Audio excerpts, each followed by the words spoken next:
Anemias hemolíticas. Generalidades. Bueno, primero recordar, doctores, que las anemias hemolíticas hay que clasificarlas, ¿correcto? Y hay varias maneras de clasificarlas. Por ejemplo, en agudas versus crónicas, hereditarias versus adquiridas, intrínsecas versus extrínsecas. Intrínseca significa que es propio del hematíe, problema propio del hematíe. Extrínsecas, fuera del hematíe, ¿no? De repente, no sé, pues alguna quemadura, algún aplastamiento, no lo sé. Intravasculares significa que la hemólisis se está dando dentro de los vasos sanguíneos, y extravasculares significa que la hemólisis se está dando en otras partes, como por ejemplo órganos, tipo por ejemplo vaso, tipo por ejemplo médula ósea. ¿Ok? Y también otra manera de clasificarlos es en autoinmunes versus no autoinmunes. ¿Ok? Muy bien. Listo. Aquí hay un cuadrito de la misma manera, ¿no? Que más o menos engloba lo que te estaba comentando.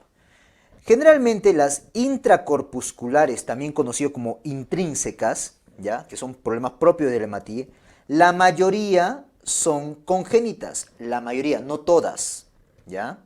¿Por qué, doctor? ¿Hay un excepto? Sí. Miren, estas membranopatías, enzimopatías y hemoglobinopatías son congénitas, pero esta de acá, ¿ok? Es intracorpuscular, o sea, intrínseca, pero no es congénita, es el excepto, es adquirida. Esta de acá es adquirida, por eso está con un asterisco ahí, ¿ok? Bueno, en cambio las otras, la membranopatía, las enzimopatías, las hemoglobinopatías, esas, doctores, sí son, pues, ¿ok? Tanto intracorpusculares, o sea, intrínsecas, como a la vez congénitas o hereditarias, ¿ok? Dentro de las membranopatías, la gran representante, ¿quién es? La esferocitosis hereditaria. No es la única, pero es la gran representante, la vedette de este grupo. Es más, yo te podría decir que esta esferocitosis hereditaria es la causa más frecuente de anemia, o el tipo más frecuente de anemia hemolítica congénita. ¿Ok? Enzimopatías, hay dos ahí. La más frecuente a nivel mundial, la deficiencia de glucosa 6-fosfato deshidrogenasa. Y la segunda enzimopatía más frecuente a nivel mundial, la deficiencia de piruvato quinasa. ¿Ya? Este es número 1, enzimopatía, y este es número 2, enzimopatía. Y dentro de las hemoglobinopatías, yo puedo dividirlas así, en cualitativas, o sea, problema de calidad, y cuantitativas, o sea, problema de cantidad. ¿Ok? La cualitativa, doctores, viene a ser la drepanocitosis, también conocida como anemia falciforme, o anemia de célula falciforme, también le puede decir. Y las talasemias son las cuantitativas. ¿Ok? Problema de calidad, drepanocitosis. Problema de cantidad, talasemias. Es más, la drepanocitosis son las hemoglobinopatías más frecuentes a nivel mundial. ¿Ya? La drepanocitosis. Muy bien. Dentro de las extracorpusculares, o también llamado extrínsecas, estas sí todas son adquiridas. Escucha bien lo que digo. Las extracorpusculares que están acá son adquiridas. Pero toda, mejor dicho, habrá alguna que no es, alguna adquirida que no es extracorpuscular, claro, la HPN que te comenté, que es una adquirida, ¿ok? Entonces, ¿toda extracorpuscular es adquirida? Sí. ¿Pero toda adquirida es extracorpuscular? No. Te lo repito nuevamente, ¿ya? Para ti, para ti. ¿Toda extracorpuscular es adquirida? Sí. ¿Toda adquirida es extracorpuscular? No. Porque hay una adquirida, como la HPN, que es intracorpuscular. ¿Ya? Por cierto, al HPN, datito, también le llaman la membranopatía adquirida. Al HPN también le llaman membranopatía adquirida. ¿Ya? Bueno, estas adquiridas de acá, estas extracorpusculares adquiridas, puedo dividirlas a su vez en autoinmunes y en no autoinmunes. Las autoinmunes tenemos ahí pues a los anticuerpos calientes, a los anticuerpos fríos y otras más que pueden haber. La criohemoglobinuria, ¿ok? La criohemoglobinuria de anticuerpos fríos creo que se llama, ¿ok? Pero bueno, la más frecuente caliente, segundo puesto crioaglutinina, las otras son más raras, ¿ya? Esas son por anticuerpos. Y no te olvides, una anemia hemolítica se dice que es autoinmune, voy a ponerlo con otro colorcito, ¿ya? Una anemia hemolítica se dice que es autoinmune cuando el CUMS es positivo. ¿Estamos de acuerdo? ¿Ya? Si no es CUMS positivo, olvídate, ¿ah? Ya, muy bien. Y de ahí tenemos todas las demás, por ejemplo, problemas vasculares, lesión del corazón, grandes vasos, las microangiopatías, el SHU, el PTT, el SIT, la eclampsia, las neoplasias, quemaduras, traumas tóxicos, ¿no?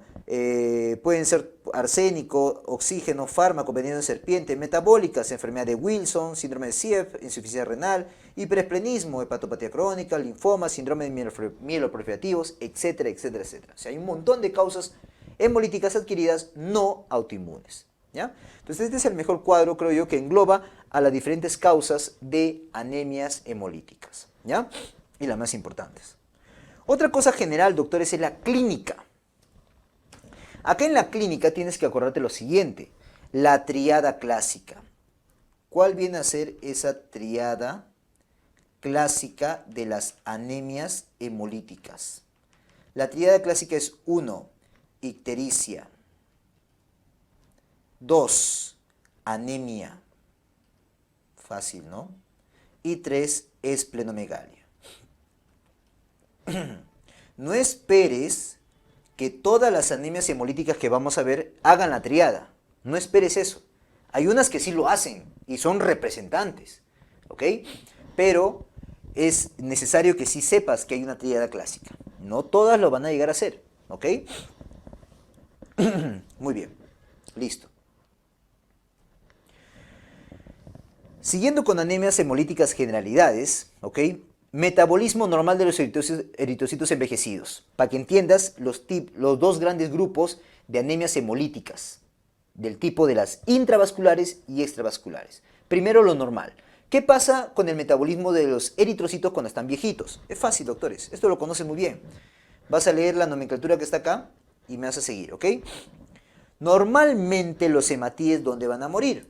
Pueden morir en el vaso, normalmente, e incluso morir acá en la médula ósea. Pueden morir ahí, es normal, porque están viejitos algunos, ¿ok? Bueno, al ser degradados por los macrófagos en el vaso o por los macrófagos en la médula ósea, al ser degradados por estos, rompen al hematíe, liberan la hemoglobina, rompen la hemoglobina libera globinas, y estas globinas luego terminan rompiéndose en aminoácidos, porque es una proteína, ¿ok? El grupo hemo, al romperse, forma la la biliverdina, y esta biliverdina, gracias a la biliverdina reductasa, se convierte en bilirrubina, que es la bilirrubina indirecta. Aquí está, mira. Este hemo, gracias a la hemoxigenasa, se convierte en biliverdina. Luego, esta bilirrubina, gracias a la bilirrubina reductasa, se convierte en bilirrubina no conjugada o indirecta, ¿no? La cual es esta flecha amarilla que estás viendo acá, bilirrubina no conjugada, la cual va a recorrer la sangre, pero no va sola. Tiene que ir acompañada ¿de quién? De la albúmina. Por eso el puntito negro. Entonces viene por acá, lo normal, ¿ah? Viene por acá, una parte se bypasea el hígado y otra parte entra al hígado. Entra el hepatocito. La albúmina brinda a la bilirrubina indirecta mediante la ligandina Y, ligandina Z, eso sabes por gastroenterología. Luego se conjuga gracias a la urodinglucoronil transferasa, ¿ok? Se conjuga de indirecta a directa. Así que cambia de flecha amarilla a flecha azul. Luego esta bilirrubina directa termina acá en el intestino, y en el intestino, gracias a las bacterias, se convierte en urobilinógeno. Y son estas flechas negras, las cuales van a dar el color a las heces. ¿Correcto? Va a haber urobilinógeno y urobilina también, ¿ya? Pero bilirrubina no. Algunos urobilinógenos son recaptados por la circulación portal, ¿ok? Y van a venir por acá.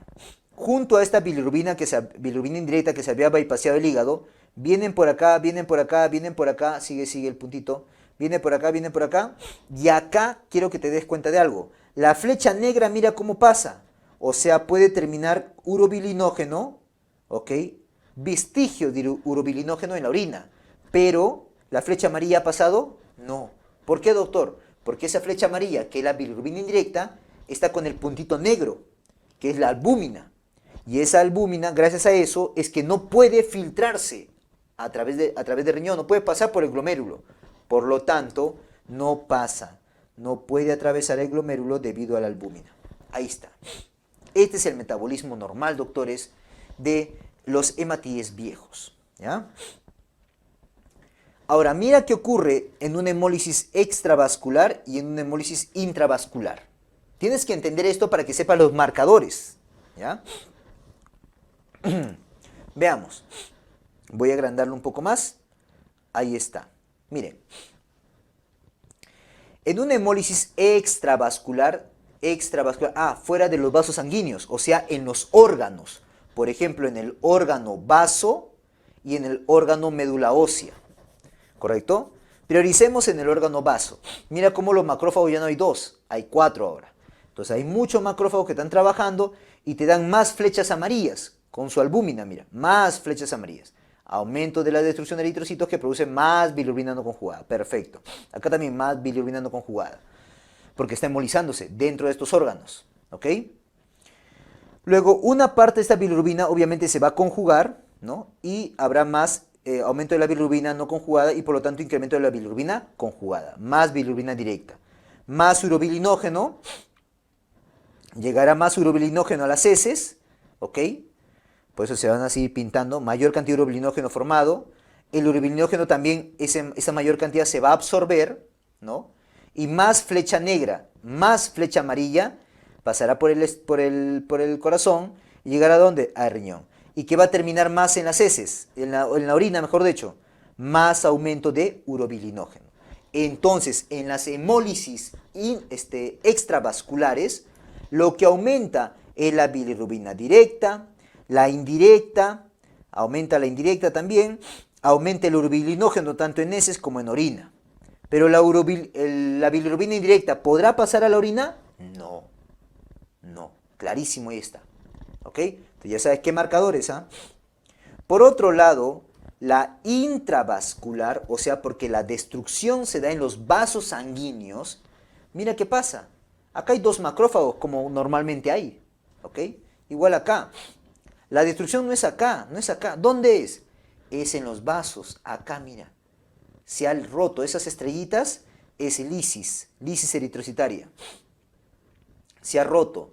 Y al romperse ahí, se libera ahí a la sangre directamente, no se va a poder metabolizar, sino que se libera la sangre, libera directamente hemoglobina, que es la flecha roja.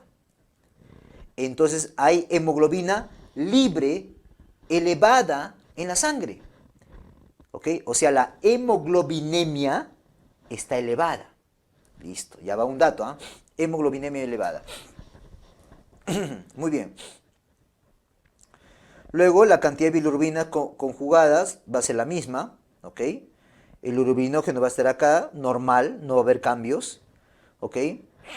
La flecha negra también no aumenta, sin cambios, pero sí está llegando, doctores, esto de acá, que viene a ser los... bueno, puede haber un aumento de bilirrubina indirecta, un pequeño aumento, sí va a haber, ¿ya? Pero más hemoglobina, libre. Y esa llega al riñón y esa sí puede pasar. Entonces, ¿qué voy a encontrar en el riñón? Voy a encontrar un poquito más de urobilinógeno, voy a encontrar un poquito de hemoglobinuria y hemosideruria. Doctor, ¿hemosideruria? No entiendo. ¿Por qué? Ah, mira, esta hemoglobina que llegó al riñón se filtra a través del glomérulo, pasa a los túbulos, pero esa hemoglobina cuando está pasando por los túbulos, las células tubulares del riñón la agarran, meten esa hemoglobina con el hierro y comienza a almacenar en las células tubulares el hierro. Se comienza a almacenar ahí. Y tú sabes que un hierro, para que se almacene en un tejido, ¿cómo se llama? Hemosiderina. Entonces se comienza a formar hemosiderina en el riñón, comienza a acumularse. Y luego tú sabes que las células tubulares tienen que morir, tienen que descamarse. Y al descamarse están liberando hemosiderina.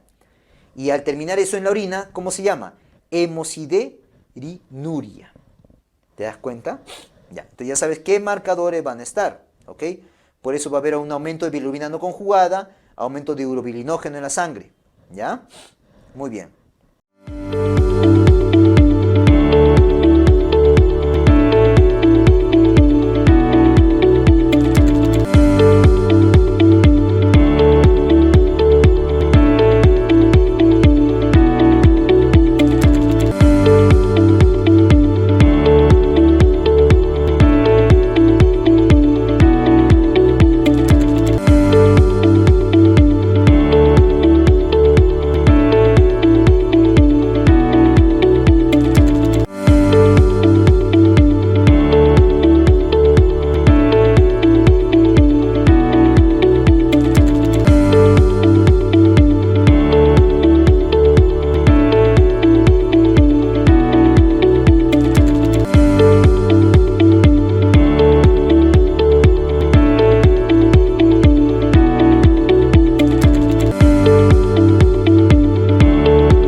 Veamos anemia hemolítica, ¿correcto? Ferroptosis hereditaria. Doctor, primero vamos a definir. ¿Qué te parece? ¿Ya? Primero definamos. ¿Qué es la ferroptosis hereditaria? Tiene como sinónimo, ¿ya? Sinónimo, también le puedes llamar así, Minkowski-Chaufar, ¿ya? También le puedes llamar así. Es una anemia hemolítica congénita o hereditaria del tipo de las membranopatías. Y es más, es la anemia hemolítica congénita más frecuente. Anemia hemolítica congénita más frecuente, ¿ya? ¿Por qué? Ahorita te digo por qué. Etiología. El problema acá es que hay deficiencia de proteínas. Deficiencia de proteínas. ¿Qué proteínas? Proteínas del citoesqueleto periférico y de la membrana. Esas proteínas pueden ser, por ejemplo, ¿quiénes? Anquirina, espectrina, que son proteínas del citoesqueleto periférico, o proteína banda 3, que es una proteína de membrana. No son las únicas, hay más, pero estas son las más importantes, ¿ya? ¿Qué tipo de herencia tiene, doctor? Autosómica dominante en 3/4 partes. Por ese motivo es que es la anemia hemolítica congénita más frecuente. Por ese motivo, ¿ya? Un 25% no dominante. ¿Correcto? Dentro de eso están las recesivas, pues obviamente. Ahora, datito, cuando son de herencia recesiva, peor pronóstico. Son más agresivas, ¿ya? Cuando son recesivas. En la fisiopatología, ¿qué es lo que está ocurriendo acá, doctor? Muy simple. Voy a agrandarlo. Ahí está. Miren, pasa lo siguiente, doctores. Este es un hematía normal, ¿ok? Miren, que tiene forma bicóncava. Acá estas líneas discontinuas de color azul y rojo vienen a ser la anquirina y la espectrina. Ahí está, espectrina y anquirina con los puntitos. ¿Ya? ¿Ok? Y esos son de lo del citoesqueleto periférico. Las bolitas verdes que estás viendo ahí son banda 3, son de las proteínas de membrana. ¿Ok? Muy bien, ya, eso es lo normal. Y están unidas, mira. Banda 3 con espectrina y con anquirina. Banda 3 con espectrina y anquirina. Están unidas. Mediante esa unión es que le brinda pues esa forma bicóncava normal al hematía. Ya. ¿Qué pasaría si le falta la anquirina?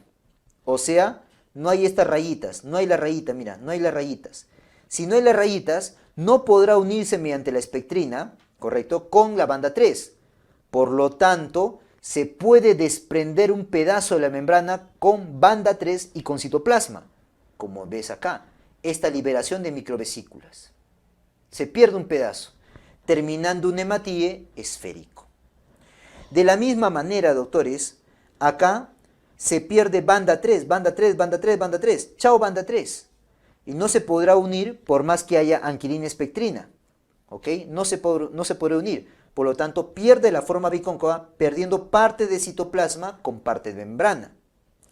Y acá la flecha tiene que estar al revés, ¿ya? Se vuelve una forma esférica. Doctor, entonces, ¿por eso adopta la forma esférica? Claro. ¿Y eso qué lo lleva? A que pueda ser secuestrado por los sinusoides del vaso. Y además, este hematíe esférico, ¿ya?, se vuelve permeable al sodio. Ingresa fácilmente el sodio y lo rompe. ¿Ok? Aumenta la permeabilidad para que ingrese el sodio. Es importante que recuerdes eso para los exámenes. ¿Ya?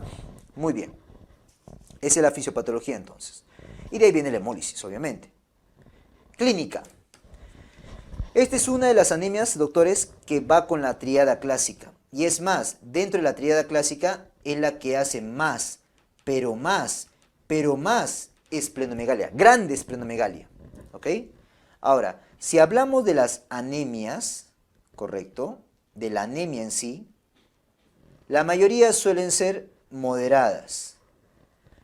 20% leves, 10% moderada grave y 3 a 5% grave. O sea, la mayoría de anemias dentro de la esteatosis hereditaria son anemias moderadas. ¿Correcto? Muy bien. Ahora, ¿te puede llevar a complicaciones? Claro que sí. Crisis hemolíticas cuando se sobreinfecta con un virus, ¿ok? Crisis aplásicas cuando se sobreinfecta por otro virus, para el virus B19. Y crisis megaloblástica cuando se asocia a una deficiencia de ácido fólico. Son crisis que se pueden desencadenar. Pero además va con cálculos biliares. ¿Qué tipo de cálculos biliares? Pigmentarios negros en la vía biliar principal. Dermatitis crónica que te puede llevar a ¿qué? A ulceraciones. ¿Correcto? Muy bien. Eso es típico, ¿eh? Y no solamente, doctores, no solamente, por si acaso, de la esteatosis hereditaria. Esto también, estos cálculos y estas ulceraciones, dermatitis en la piel, se puede dar en otras anemias hemolíticas por si acaso. ¿Ya? Muy bien. Para el diagnóstico, bueno, si yo pido los valores de constantes corpusculares, el BCM puede estar normal o bajo. El CHCM elevado, pero el HCM o el CHM, ¿ok?, o el HCM, ¿ok?, va a estar normal. Va a estar normal, ¿correcto? Y el RDW va a estar elevado. Entonces, si a ti te preguntan, ¿qué anemia hemolítica congénita va con CHCM elevado, pero BCM normal bajo y HCM normal con RDW elevado? Eso es típico, doctores, de esteatosis hereditaria. ¿Ya? Muy bien. En nefrotis, obviamente, ¿qué voy a ver? Los esferocitos, pues. Voy a ver los esferocitos. Test de fragilidad osmótica. ¿En qué consiste el test de fragilidad osmótica? Para hacer este test se está basando en la fragilidad que tiene o en la facilidad que tiene este nuevo hematíe esférico de ingresar el sodio. O sea, aumenta la permeabilidad al sodio. Ya, doctor, ¿en qué consiste el test de fragilidad osmótica? Ok, agarras, por ejemplo, si tú agarras un poco de tu sangre, si tú eres un paciente sano, ¿no?, y lo expongo, tus hematíes sanos, a una solución de sodio pobre, baja, no pasa nada. Hemolizas, pero poquito, con una concentración baja en sodio. Pero si esa misma concentración de sodio lo expongo a los hematíes de una esteatosis hereditaria, ahí sí ese sodio va a ingresar rápidamente y va a romper a los hematíes. Porque su permeabilidad de sodio es fácil. Eso se llama test de fragilidad osmótica. ¿Ya? El otro es la prueba de autohemólisis. Es muy simple también. Agarras sangre, ¿correcto? Un poco de sangre y lo dejas ahí. Lo dejas nomás. y ves luego a las horas cuánto hemoliza, cuánto porcentaje. Lo normal es que hemolice menos de 5%. Si hemoliza 20, 30, 40% de los hematíes, entonces es una prueba de autohemólisis, solito se hemoliza, positivo, ¿ya? Y eso apoya para effervescencia hereditaria, ¿correcto? Muy bien. Para el tratamiento, doctores, para las formas leves, ¿ya? Observación nada más, obsérvalo, no pasa nada. Pero cuando son moderadas a graves, que por cierto la mayoría son moderadas, ¿ya? Ahí le puedes dar lo que se le llama el tratamiento curativo. Muchos le llaman el tratamiento curativo. A mí no me gusta decirlo, pero bueno, así lo preguntan, pues. Tratamiento curativo. No es curativo de la enfermedad, porque no te vas a curar, pues es algo genético. Este es tratamiento curativo ¿de qué? De la hemólisis. Porque ¿dónde se está rompiendo acá? Se está rompiendo en el órgano vaso. O sea, ¿qué tipo de hemólisis es? Pregúntate, ¿intravascular o extravascular? Extravascular. Entonces, ahí puedo utilizar la esplenectomía. Pero, si voy a hacer esplenectomía, idealmente que sea después de los 4 o 6 años de vida y siempre acompáñenle sus vacunas contra los capsulados, o sea, contra neumococo, Haemophilus influenza tipo B y meningococo. Siempre como buena anemia hemolítica que es, siempre las anemias hemolíticas apoya el econócido fólico, porque quieres evitar las crisis megaloblásticas. También evita infecciones, ¿ya?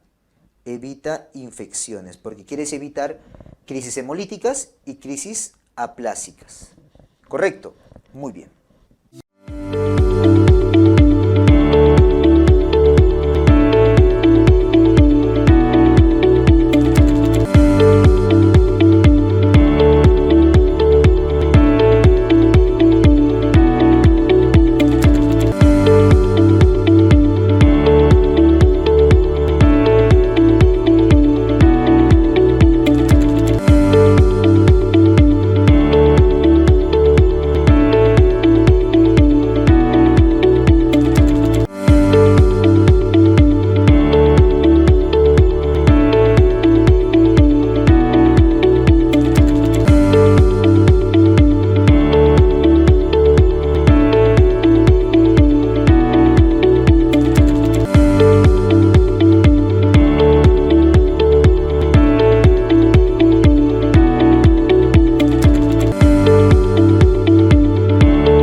Anemias hemolíticas, deficiencia de la glucosa 6-fosfato deshidrogenasa. Esta deficiencia de glucosa 6-fosfato deshidrogenasa, doctores, ¿qué tipo de, veamos su definición? ¿Qué es?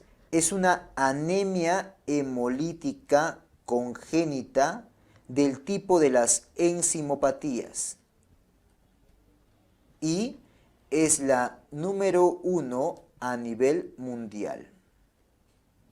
La número 1 a nivel mundial. ¿Correcto? La deficiencia de glucosa 6-fosfato deshidrogenasa.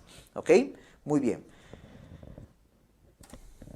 Doctores, ¿qué herencia tiene? Tiene una herencia recesiva ligada al X. Herencia recesiva ligada al X. De frente, ¿ah? Puntual.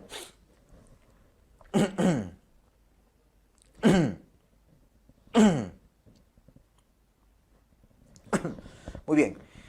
Y tiene herencia ligada al X. No te olvides, doctores, que le gusta estar ¿en qué zonas? En zonas de paludismo, ¿ya? Es frecuente, ¿ya? En zonas donde hay paludismo, ¿correcto? Ya que la evolución ha hecho que en esta zona de paludismo haya pacientes con deficiencia de glucosa 6-fosfatideshidrogenasa. ¿Qué? ¿Por qué, doctor? Porque el tener la deficiencia de glucosa 6-fosfatideshidrogenasa le brinda protección para paludismo. Por eso la evolución ha hecho en que en las zonas donde hay paludismo haya esta deficiencia. ¿Ya? Muy bien. Recuerda, no te olvides, es la enzimopatía más frecuente del mundo. La segunda es la deficiencia de piruvato quinasa. Fisiopatología. ¿Cuál es el problema acá, doctores? Recuerden ciencias básicas. Es importante. ¿Ok? Mira lo siguiente. ¿Te acuerdas estas rutas metabólicas? Recuerda que hay 4 rutas metabólicas en el hematíe. Esta gran columna desde la glucosa hasta el lactato, que es la vía de Embden-Meyerhof. Luego tenemos acá estas que están colaterales, que es la de metahemoglobina reductasa, ¿ok?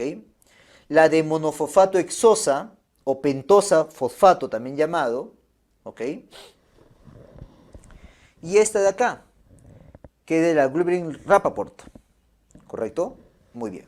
Entonces, doctor, ¿cuál es el problema acá? Ubica, pues, ¿dónde está la glucosa 6-fosfatideshidrogenasa? Está acá. Está en la vía de la pentosa monofosfato. Entonces, si hay deficiencia de esto, ¿qué pasa? El NADP no podrá convertirse en NADPH. Y si no se convierte en NADPH, este no podrá reducir al glutatión mediante la glutatión reductasa. Por lo tanto, ya no habrá quien proteja de la oxidación al hematíe. No hay glutatión reducido. Por lo tanto, eso desencadena lesión del hematíe. Entonces se debe a una alteración de la vía de la pentosa monofosfato o hexosa monofosfato, como quieras llamarlo. ¿Ok? Muy bien.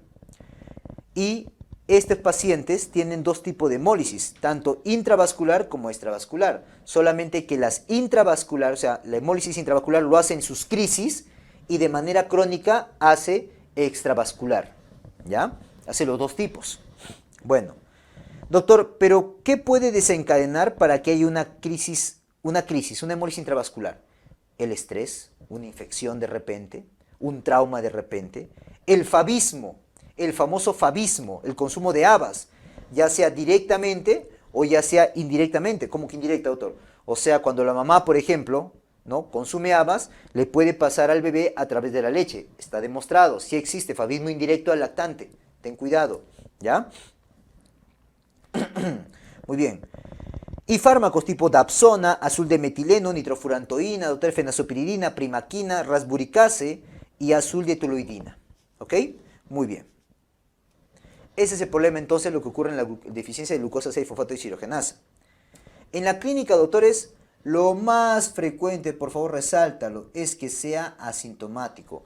O sea, esta hemólisis extravascular crónica, la mayoría suele ser muy leve. Muy leve. A lo más, por momentos hará sus crisis intravasculares. Bueno, otras presentaciones además de la sintomática es que haya anemias hemolíticas agudas, con predominio de hemólisis intravascular, obviamente. Ictericia en etapa neonatal, que comienza segundo o tercer día de vida. O como una anemia hemolítica crónica, que es lo que predomina la extravascular. ¿Correcto? Esto en los momentos agudos y esto de manera crónica. ¿Ok? Y es muy leve. Para el diagnóstico, doctores, obviamente los reticulocitos van a estar elevados, la hemoglobina va a estar baja, obviamente, ¿correcto? Hematocrito también, ¿ok? ¿Ya? Y en lámina periférica puede encontrar esto, mira las flechas negras. Eso se llaman, doctores, los cuerpos de Heinz, son periféricos, ¿ok? Cuerpos de Heinz. Y este es como sacabocado del hematíe, como si hubiera recibido un mordisco el hematíe. También es típico de la deficiencia de glucosa 6-fosfatideshidrogenasa, ¿ya? Y obviamente hay que medir la actividad de la glucosa 6-fosfatideshidrogenasa intraeritrocitaria, ¿ok? Tratamiento, obviamente hay que evitar los desencadenantes, ¿ya? Y en crisis puede recibir transfusiones, ¿ok? y no suele hacerse esplenectomía. ¿Qué? ¿Por qué, doctor? Porque ya te he dicho, la mayoría son asintomáticos. Si hace hemólisis extravascular, es leve. ¿Para qué le vas a llevar a una esplenectomía? ¿Y en crisis, ayudará en las crisis? No, pues, porque en la crisis es intravascular. No tiene lógica que haga la esplenectomía. ¿Ok? Muy bien. Ah, y el asintomático que hacemos, manejo expectante entonces. Manejo expectante. ¿Ok? Muy bien.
Anemia hemolítica, deficiencia de piruvato quinasa.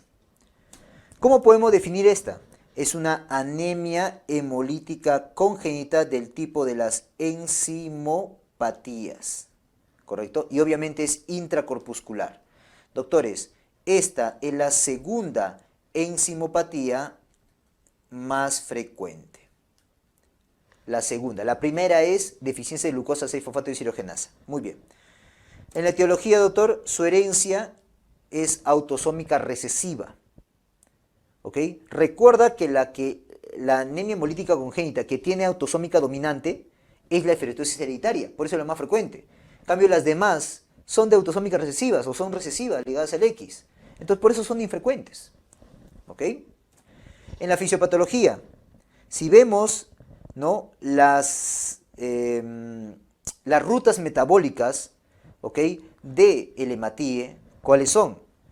Esta de acá que va desde la glucosa hasta el lactato, se llama la vía de Embden-Meyerhof. Esta es la ruta de la metahemoglobina reductasa, esta es la de monofosfato hexosa y esta es de la de Lübering-Rappaport. ¿Ok? Ya, ¿dónde está metida la piruvato quinasa? Acá, en la vía de Embden-Meyerhof. En la penúltima reacción, acá. Si, gracias a la piruvato quinasa que se forma, se recupera el ATP que se ha invertido en esta vía de Embden-Meyerhof. Entonces, al no recuperarse el ATP, no hay energía en el hematíe, ¿correcto? No hay energía, ¿ok? Recuerda que no hay ciclo de Krebs ahí. Por lo tanto, es una alteración de la vía de Embden-Meyerhof y es predominantemente una hemólisis extravascular, crónica, pero importante. Importante, no es leve como la otra. Este sí es importante, ¿ok? Más importante clínicamente hablando. Clínica. Va con la clínica de hemólisis extravascular, ¿correcto? O sea, si es una hemólisis extravascular, el órgano que está creciendo, ¿quién es? el vaso, o sea, esplenomegalia, ictericia, anemia, o sea, va con la tríada clásica. Va con cálculos, pigmentarios negros, úlceras cutáneas, como buena anemia hemolítica que es, ¿correcto? Ya que esta sí es crónica, pero importante, ¿ya? Para el diagnóstico, obviamente marcadores de hemólisis extravascular, ¿ya? Van a estar elevados porque son importantes.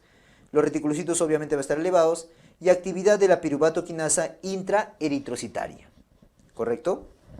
Con esto ya defino, pues, que hay una deficiencia de piruvato quinasa. ¿Y el tratamiento, doctor? Bueno, en este caso, como es hemólisis extravascular importante, no es una leve como la deficiencia de glucosa 6-fosfato deshidrogenasa, es importante acá, entonces hay que darle de manera periódica transfusiones. Y si tú das de manera periódica transfusiones, o sea, un montón de transfusiones, vas a sobrecargarte de hierro, con probabilidad de predisponerte a una hemocromatosis secundaria adquirida. Por lo tanto, doctores, hay que darle quelantes de hierro, tipo deferoxamina, por ejemplo. Y en este caso, sí sería importante la esplenectomía. Entonces, comparando deficiencia de glucosa 6-fosfato deshidrogenasa, comparándolo con deficiencia de piruvato quinasa, ¿en quién sí sería importante la esplenectomía? En la deficiencia de piruvato quinasa, por lo que te he explicado. ¿Ok? Muy bien.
Anemias hemolíticas, drepanocitosis. Vamos a definirla. Esta drepanocitosis, doctores, es una anemia hemolítica congénita, obviamente intracorpuscular, del tipo de las hemoglobinopatías. ¿Pero qué hemoglobinopatía, doctor? Cualitativa, o sea, es un problema de calidad, ¿correcto? Es un problema de calidad.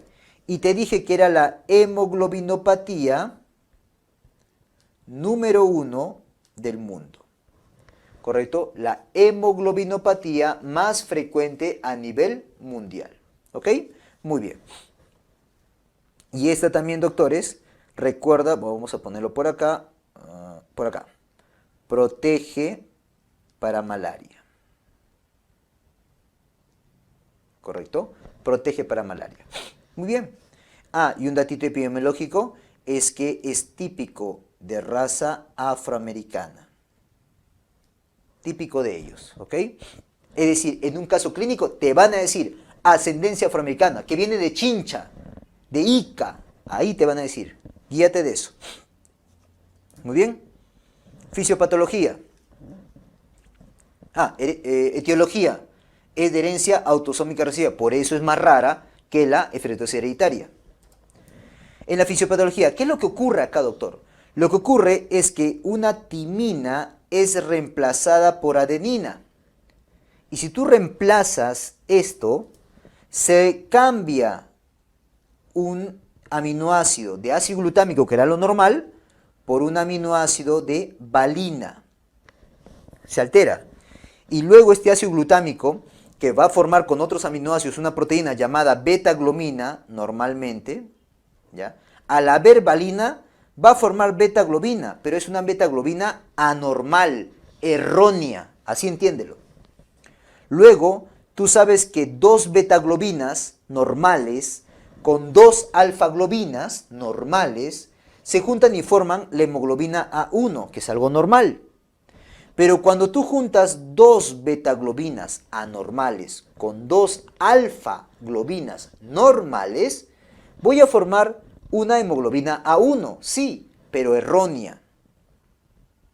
Esta hemoglobina A1 errónea también se le llama hemoglobina S. Hemoglobina S. ¿Correcto? Muy bien. Luego, esta hemoglobina normalmente, ¿no? La hemoglobina normal A1, que es la más abundante que hay, más del 97% de tu hemoglobina es hemoglobina A1, 2 alfa, 2 beta, ¿ok?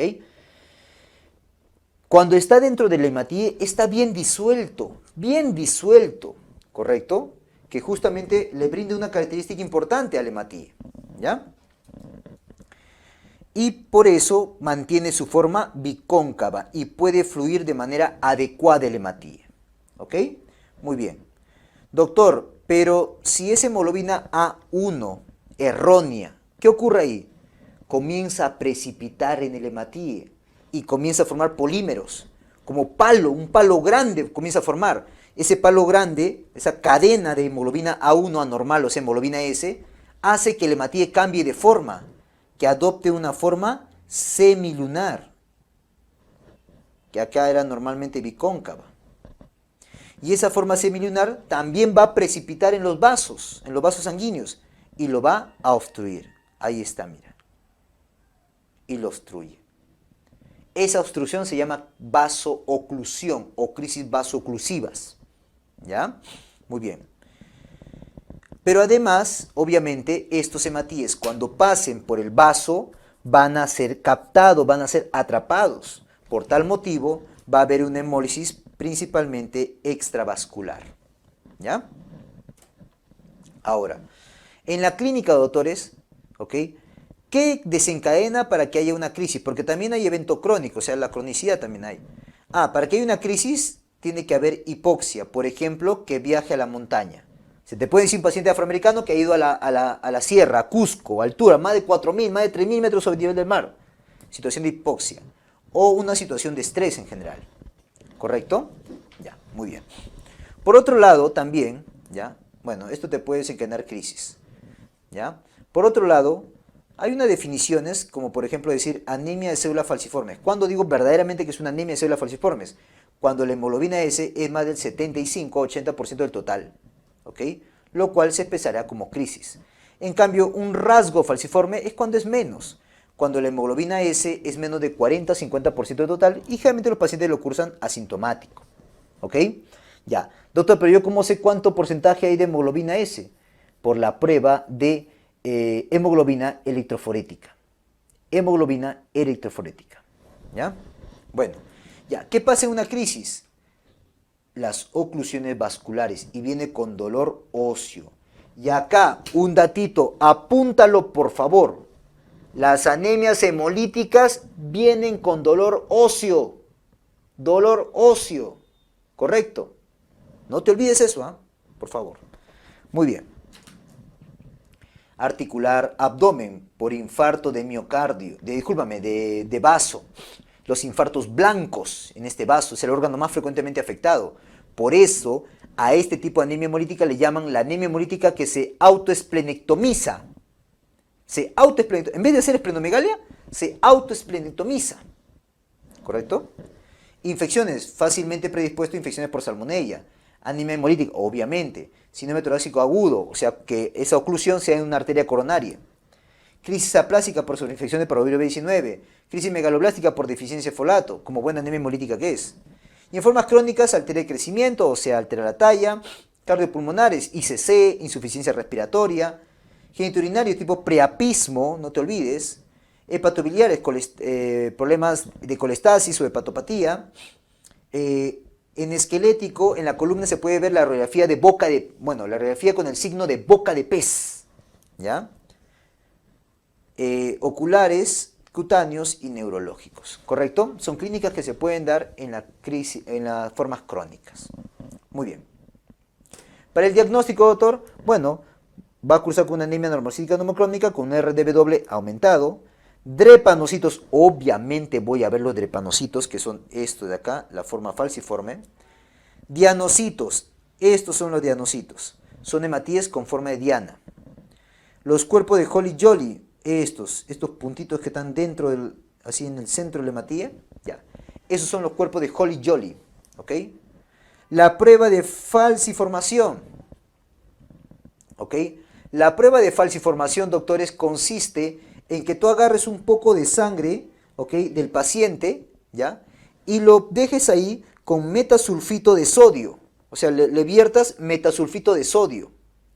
Y esperes que se forme, ¿ok?, los hematíes, mejor dicho, que los hematíes cambien en una forma falciforme, o en os, o semilunar, ¿ya? Esa es la prueba de falciformación, con metasulfito de sodio. Y esto es más importante. Esta es la prueba que tú tienes que pedir ante las hemoglobinopatías, ya sea drepanocitosis o ya sea talasemia. La electroforesis de hemoglobina o hemoglobina electroforética. ¿Qué es una prueba de qué? Es una prueba que te dice qué cantidad hay de cada tipo de hemoglobina y qué tipo de hemoglobina hay. Acá, ¿qué te va a decir? Acá te va a decir que ha encontrado hemoglobina S. Es hemoglobina A1, pero errónea.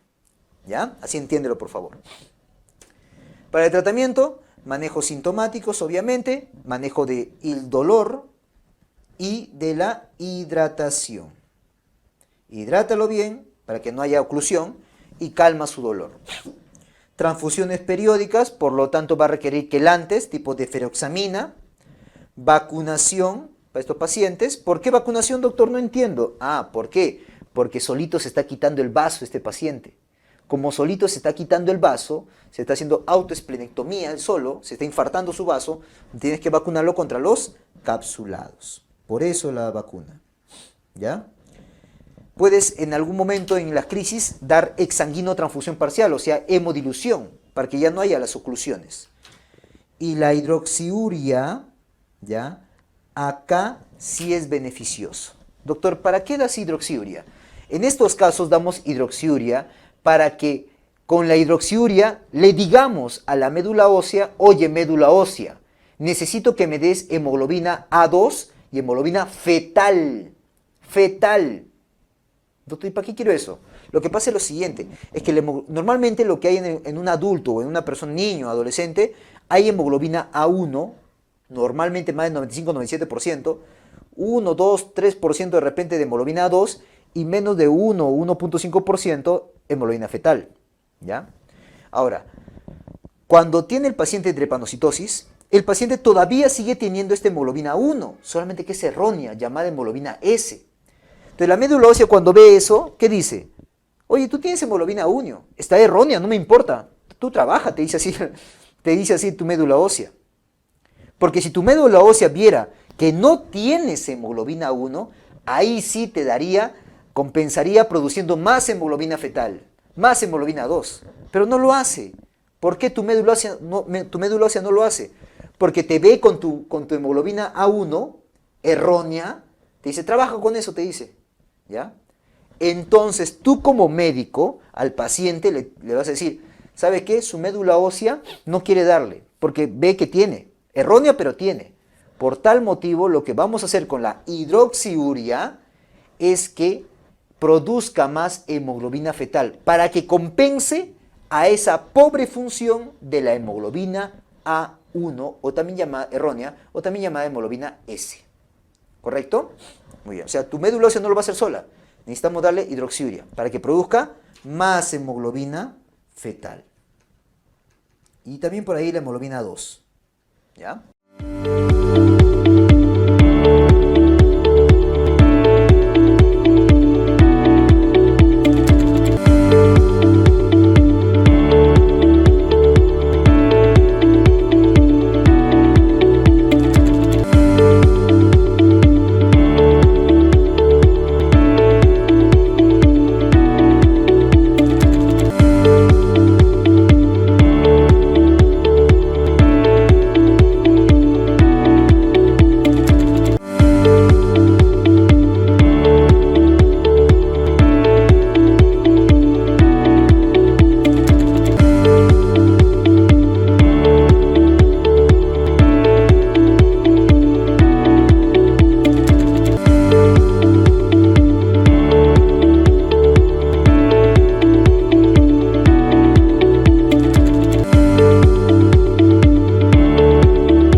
Anemias hemolíticas, beta-talasemia.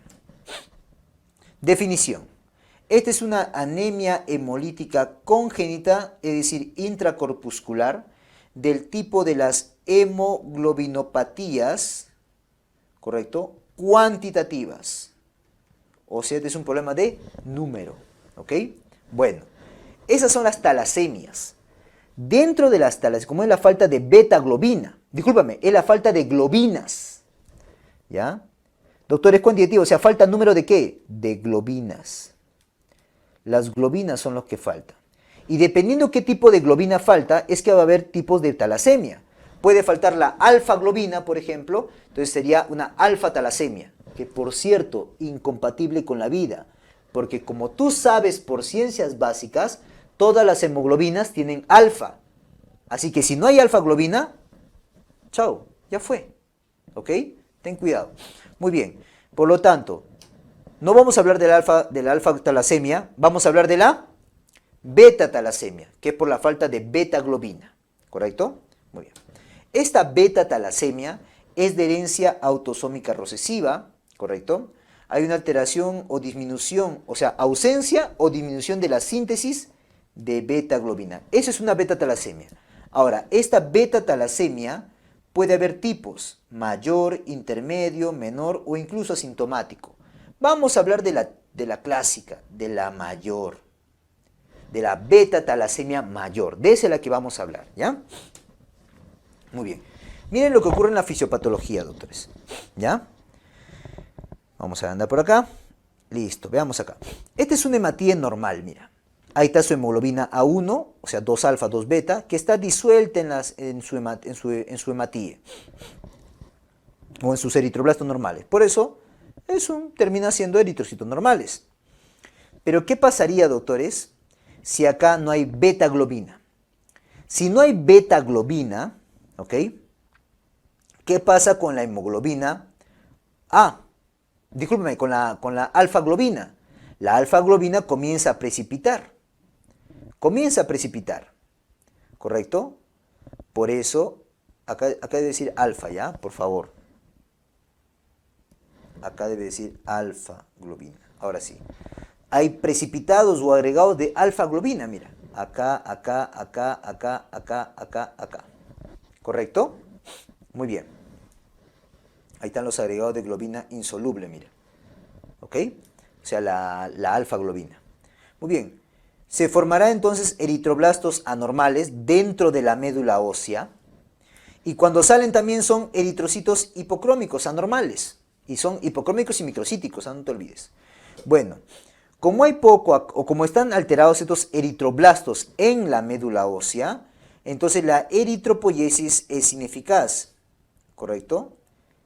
Y como es ineficaz la eritropoiesis, estos hematíes no van a terminar, o estos eritroblastos anormales, no van a terminar siendo una hematía normal.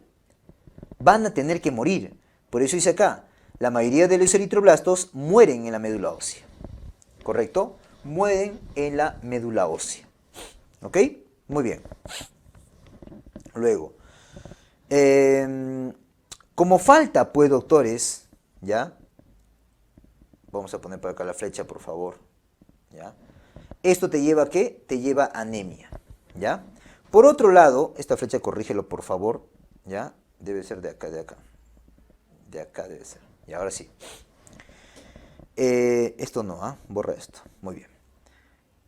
Estos eritrocitos que han salido, pero hipocrómicos, microcíticos, van a ser reconocidos por el vaso y van a hacer una hemólisis extravascular, con destrucción del agregado que contiene los glóbulos rojos en el vaso. ¿Correcto? Muy bien. Eso te lleva también a anemia entonces. Pero esta anemia que genera, doctor, es una anemia importante, bien baja, ¿ya? Haciendo que aumente el requerimiento de hierro en el cuerpo. Por eso el paciente come más hierro dietético. Aumenta la absorción del hierro. Y como aumenta la absorción del hierro, y este paciente a su vez tiene transfusiones de sangre a cada rato porque está haciendo anemias importantes, este va a ir sobrecarga, sobrecarga y sobrecarga. ¿A dónde? Al hígado, al corazón, al páncreas, etc. O sea, va a ser una hemocromatosis. ¿Ok? Por consumo de hierro y por las transfusiones. ¿Ok? Muy bien.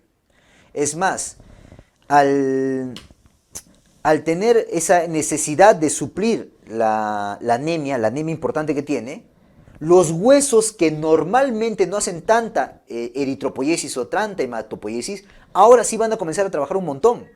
Y se van a engrosar, se van a alterar en su forma porque comienzan a trabajar un montón. Por eso es que hay deformidades en el rostro, hay deformidades en el cráneo, mira cómo se ensancha entre la calota interna y externa, se ensancha, ¿okay? Se separan. ¿Ok? Entonces va a haber clínica de ¿qué? Anemia muy grave, muy microcítica, no te olvides, muy microcítica también, sobrecarga de hierro un montón, ¿ya? Y alteraciones a nivel óseo, esqueléticas. Eso es lo que va a haber. Entonces va a tener una eritropoiesis ineficaz y una hemólisis extravascular. ¿Ok? Muy bien, esa es la fisiopatología. En la clínica, doctor, bueno, recuerda que va a comenzar después de los 3 meses, después del cuarto, quinto, sexto mes. ¿Qué? ¿Por qué no antes? Porque recuerda que en los 3 primeros meses de vida todavía tiene una buena cantidad de hemoglobina fetal.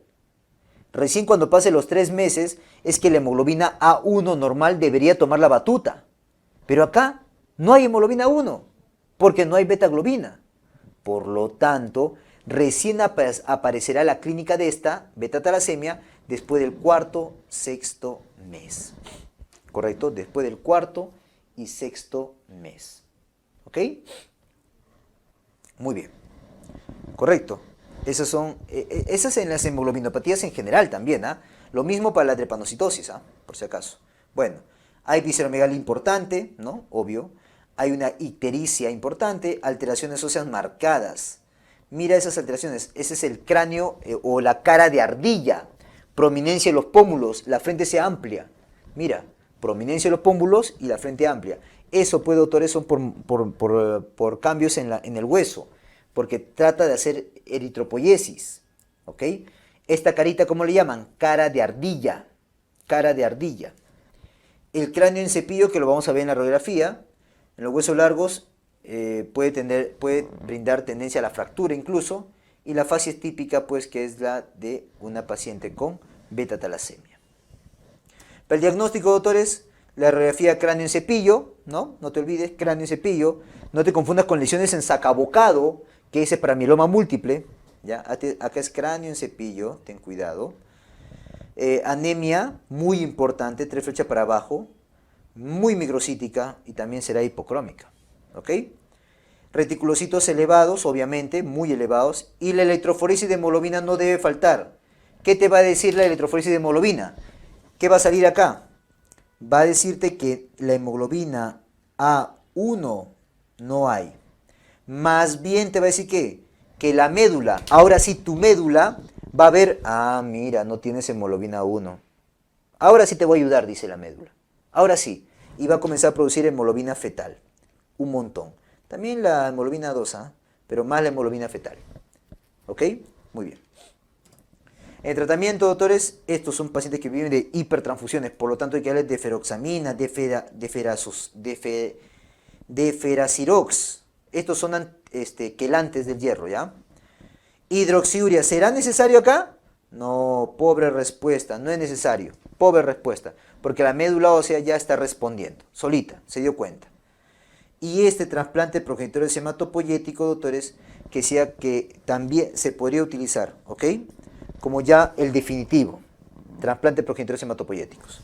Muy bien, eso es beta-talasemia.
Anemias hemolíticas, hemoglobinuria paroxítica nocturna.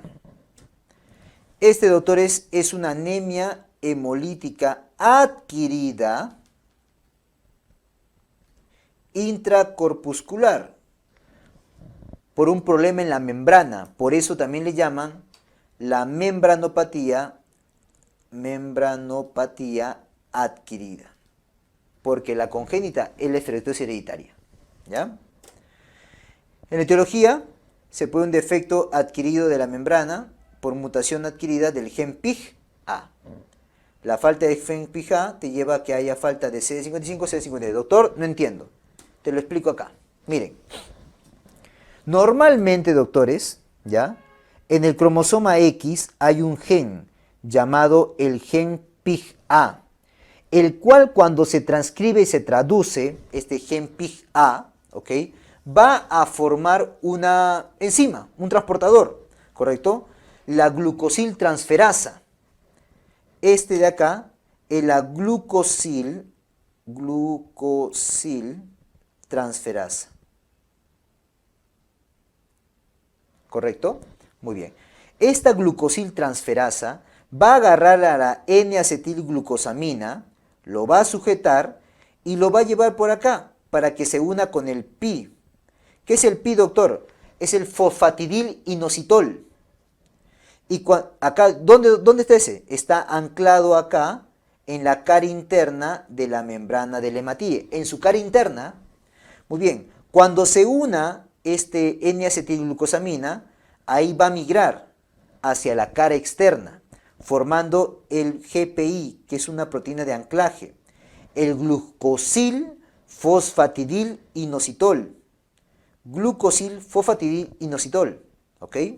Y es en esta proteína de anclaje es que se debe anclar la CD55 y la CD59. Ya, doctor, ¿y para qué es importante eso? ¿Para qué es importante? Muy importante, doctores. Gracias a esa proteína de anclaje es que puede tener CD55 y CD59 en la superficie del hematíe, el hematíe, ¿correcto? Muy bien. ¿Para qué? Para que cuando pase por ahí el sistema de complemento, vea el hematíe y vea que tiene pues CD55, CD59. Y como el sistema de complemento ve eso y dice, ah, ya, tú eres de los míos, dice. Tú eres de este cuerpo, no pasa nada, avanza nomás, te dice. ¿Ok? Pero ¿qué pasaría si no lo tuviera? Mira, acá hablemos de la HPN. ¿Ok? ¿Qué es lo que pasa en la HPN? Es una mutación adquirida del gen PIHA. Entonces, mutación del gen PIHA. Por lo tanto, no va a haber glucosil transferasa. Por lo tanto, no habrá quien lleve a la N-acetilglucosamina con el pi. Por lo tanto, este pi no va, o el GPI no va a migrar hacia la parte externa del hematíe. Y si no hay proteína de anclaje, como estás viendo acá, no hay esta proteína de anclaje, no habrá pues CD55, no habrá pues CD59. Entonces el sistema de complemento atacará al hematíe. Y al atacarlo, obviamente lo va a lisar y va a activar inflamación. Por eso, además de la lisis de eritrocitos, va a haber activación de plaquetas, hemólisis intravascular definitivamente, y actividad o activación de neutrófilos y monocitos. ¿Ok? Entonces, doctor, va a haber lisis, hemólisis, va a haber activación de plaquetas, ¿correcto? Y de leucocitos, tipo neutrófilos y monocitos.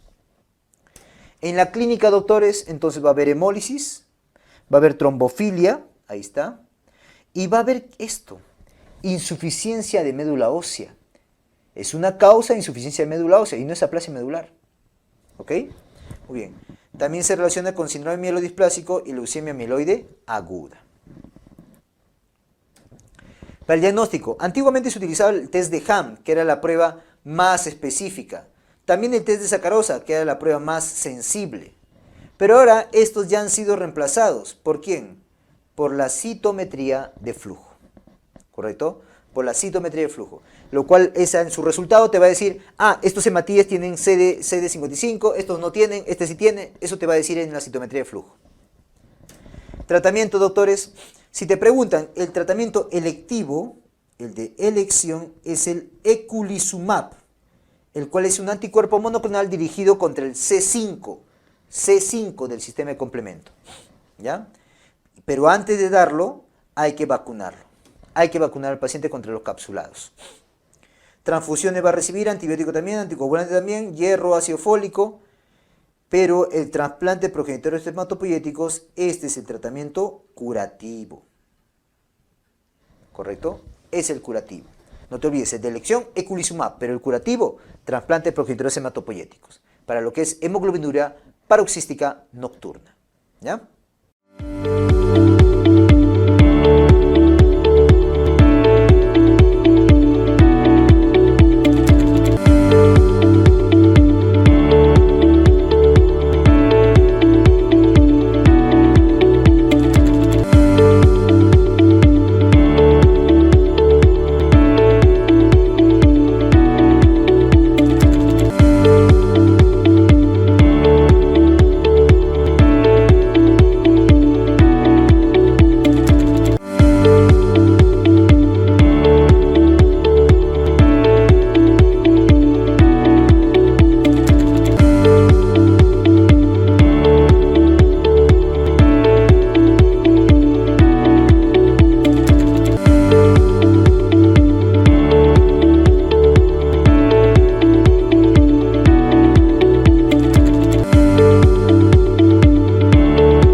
Anemias hemolíticas, ¿ok? En este caso, anemias hemolíticas autoinmunes, ¿ok? Muy bien. Las anemias hemolíticas autoinmunes entonces se puede clasificar en anticuerpos calientes, que sería lo más frecuente, en crioaglutininas o de aglutinina fría es lo mismo, 25%, y menos frecuente la criohemoglobinuria paroxística, ¿ya? Dentro del anticuerpo calientes hay primaria, idiopática, y secundaria, ¿ok? Secundaria, diferentes procesos autoinmunes, inflamatorios, síndrome de Evans. ¿Qué es el síndrome de Evans? Síndrome de Evans es una anemia hemolítica autoinmune por anticuerpos calientes más una plaquetopenia, o sea, un PTI, más un PTI. Inmunodeficiencia primaria, VIH, neoplasia maligna, infección, post-trasplante, ¿correcto? Y el 25% es primaria, es enfermedad de crioaglutinina, primaria o secundaria. Secundaria, infección por micoplasma, neoplasia, por ejemplo, linfoma. ¿Ok? Y por último, la criohemoglobinuria paroxística, que bueno, puede ser primaria idiopática o postinfecciosa, que es menos frecuente que las de anticuerpos calientes. ¿Ok? Entonces acá la información que debes quedarte es que las anemias hemolíticas autoinmunes serán autoinmunes, ¿por qué? Porque son CUMS positivo. Primer dato. Se dividen en anticuerpos calientes, crioaglutininas y criohemoglobinuria paroxística. ¿Ok? De ellas, la más frecuente, la caliente. ¿Correcto? 70% de los casos. Muy bien. Ya has visto que esto es el síndrome de Evans, ¿ah? Ahora, fisiopatología, diagnóstico y tratamiento. Miren, mira este cuadro comparativo, muy interesante. De anticuerpos calientes. ¿Qué anticuerpo es ese? IgG. No quiere decir que no hay IgM, también hay IgM, pero principalmente es IgG. La anticuerpo fríos o crioaglutinina es IgM, principalmente. También se dice que hay IgG, pero principalmente IgM. Y la criohemoglobinuria paroxística, esta sí es IgG. ¿Correcto? Muy bien. Esta reactividad, ¿a qué se hace? ¿Cuándo se hace? En lo cálido, a temperatura de corporal. La anticuerpo caliente. En cambio frío, obviamente por la exposición al frío, igual que la criohemoglobinuria paroxística. Habilidad para fijar complemento, variable, acá sí, ¿correcto? Resultado de la prueba DAT, o sea, la prueba de CUMS. Acá a 4 grados Celsius no se puede realizar, pero a 37 grados Celsius de temperatura corporal sí hay positivo para IgG. Lo mismo acá, negativo para que haya hemólisis, y la IgG, negativo para IgG mejor dicho, negativo para IgG, ¿ok? Pero positivo para complemento C3. Y a 37 grados Celsius negativo para IgG, pero positivo para complemento C3. ¿Ya? Muy bien, listo. Muy bien, y acá, doctores, 4 grados positivo para IgG y complemento, y negativo positivo para complemento, ¿no? Dependiendo de la temperatura entonces. Acá hay reactividad contra otros antígenos del hematíe, son pruebas que se puede hacer. Sitio de hemólisis, acá la hemólisis es en el vaso, o sea, extravascular. Acá es en el hígado y en el vaso sanguíneo, o sea, extravascular e intravascular. Y acá, intravascular. Terapia de primera línea, doctores. Miren, para los calientes, mira, calientes, mira cómo yo me acuerdo. Este es caliente. Caliente desde el nombre. Caliente. ¿Qué más?